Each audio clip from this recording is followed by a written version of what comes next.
Random video review. Yo, Tom Fiddzy here, and I just finished watching The Mandalorian Season 2, Episode 4, Chapter 12, and I was so wrong about my opinions going into this episode. Last week, we heard about this girl down here, Ahsoka Tano. We heard that she was coming back, and then the Razor Crest, it flew off out into space to go look for her, and I was like, well, it's not going to go straight into that storyline. We're probably going to get that classic kind of TV trope where you get a big reveal and then the next episode it goes a little bit quiet, does a little side mission, just a little bit of fun. I was so wrong. This episode was massive. Second, I went on Disney Plus and I saw that the description said The Mandalorian rejoins old allies for a new mission. And I saw Cara Dune and everyone. I was like, this is it. This is going to be a great episode, and going straight into it. Really fun. It was great seeing those old characters again and actually spending a lot of time with them. It was more their episode than the Mandalorian's episode. Baby Yoda as well had his own little side story going on, which was hilarious. I'll talk about that more later on. And we had another character that I didn't expect to ever return. We had the Mythrol come back, and he was great as well. Once again, I feel so sorry for that character, but he was a real highlight in this episode. I'm glad he's now back and part of like the core little group, the little squad, the main Mandalorian, part of the Mandalorian's crew, because he fits in really well. There's like the kind of the tech guy, the bumbling idiot, the one that does the last. He had probably one of my favorite lines in this episode was when he's like, there's no railing there. That is such good Star Wars humor. Star Wars fans really get that. That little walkway makes absolutely no sense, and he called it out, which was brilliant. Somebody has needed to say that in Star Wars for a very long time, and I loved how he was bumbling around when they were doing all the fighting and all of the like shooting. He was so inept at it, and it was awesome. The action in this episode, again, I wasn't expecting it. I thought that this was going to be a much smaller episode, but the scale felt massive as well. I thought the last episode was the big like scale episode with the Mandalorians fighting and everything on that water planet, but this one was just as good. It was amazing and mind blown. I'm still smiling from the episode, mainly as well because of the fact that it ended with Baby Yoda doing the little roller coaster thing on the ship and throwing up. Baby Yoda's moments were amazing in this episode. I'm literally improving, so I'm just talking about stuff as it comes up in my head, and there's so much to talk about.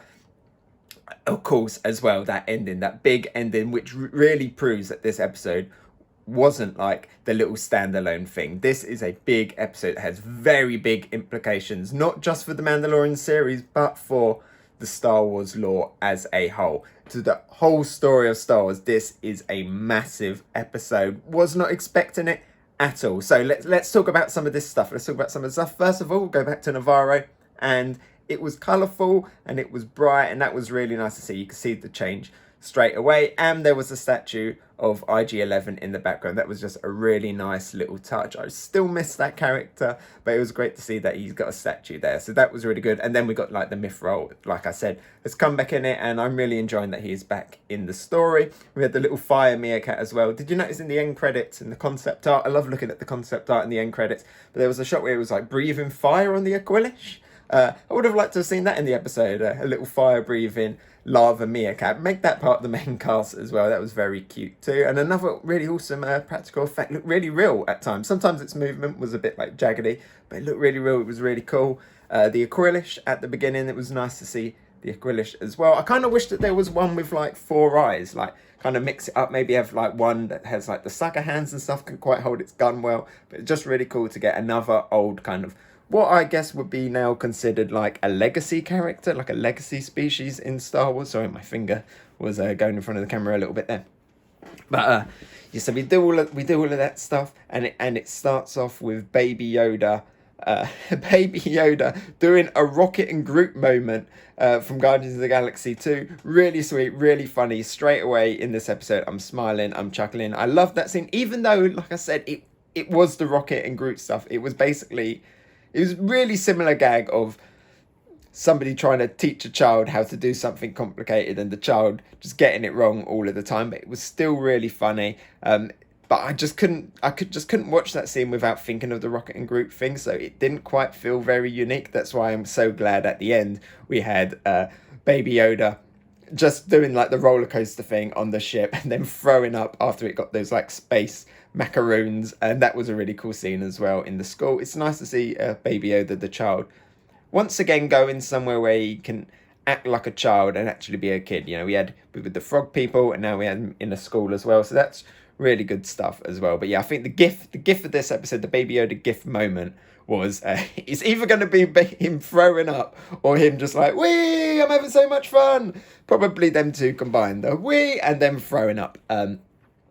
So yeah, I'm glad we had that little bit at the end, because while that opening joke was awesome, it was very repetitive, but I'll still rewatch that scene because it was so funny. It's so true, that frustration of trying to teach somebody how to do something. It doesn't even have to be a child, even an adult, trying to get an adult to use a mouse on a computer for the first time. It just reminded me so much of that, and that was brilliant.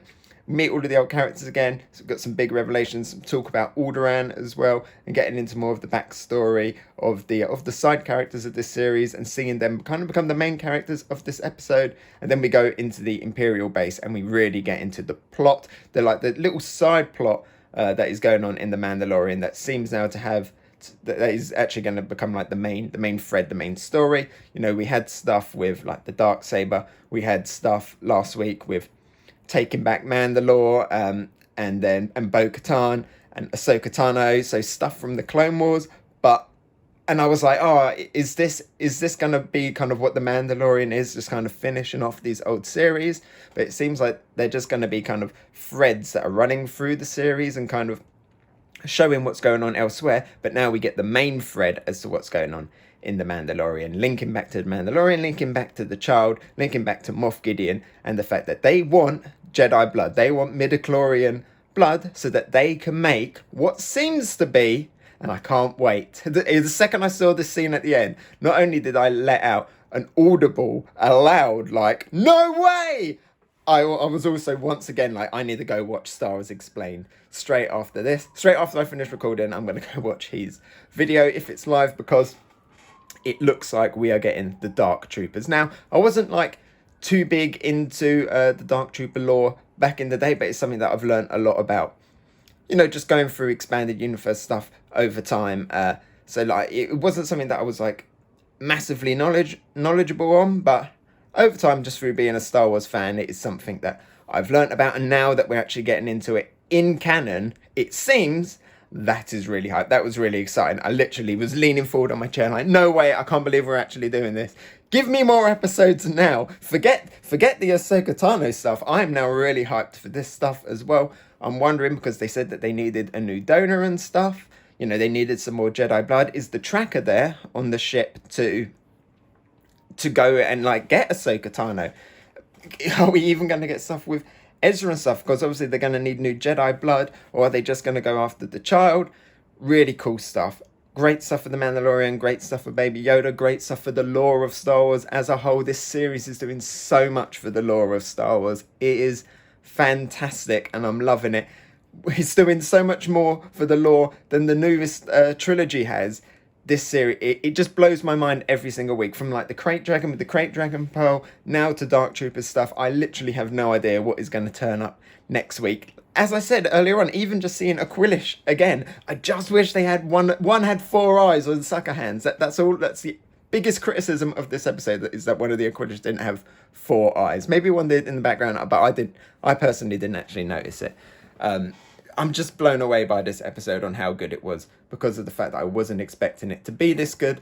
So yeah, this episode is 100%. It's going to be like gold tier, S ranking, 10 out of 10 episode for me. Fantastic. Even like seeing like all of the action scenes with like the speeder bikes and the TIE fighters. And at the end as well, we had the Imperial Cruiser. Was that a model? It looked like a model. And just that, I when I saw it, I was like, that looks like a model. That's so cool. So even just like a little shot of a ship flying through space got me excited, got me hyped, got me feeling my love again for Star Wars. The Mandalorian is bringing back my love for Star Wars. And Baby Yoda's there making me laugh.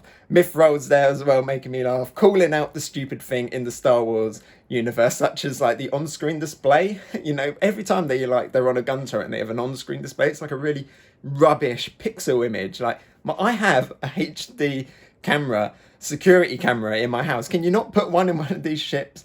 As they said in this episode, like, rubbish Imperial engineering. Classic money cutting once again. Yeah, fantastic episode.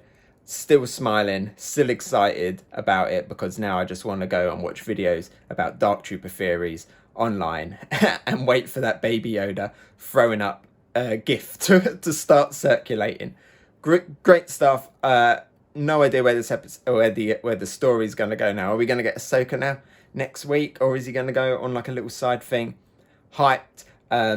Any other things I can think about, maybe negatives? The only actually thing that I would say is it's a little bit weird how quick they fixed his ship. Like, what was the time span in this episode? He turns up and it's all juddering, it's falling apart. I love how the door comes down, it's like and it just gets stuck and he jumps off. And then it comes in and it's brand new. It's like it just brought a brand new ship. It's all shiny. All of like the bits of rope that the Mon Calamari had put in there had all been cleaned up. All of the seaweed had been taken up. No, it's not only been fixed. It's had a deep clean. So yeah, what was the time span? It felt like he was maybe on that planet for an hour, because like at the end, the child still had, Baby Yoda still had like half the pack of like space macaroons left, unless he's been nicking loads of them in that time. See, that was like I guess that's like plot convenience.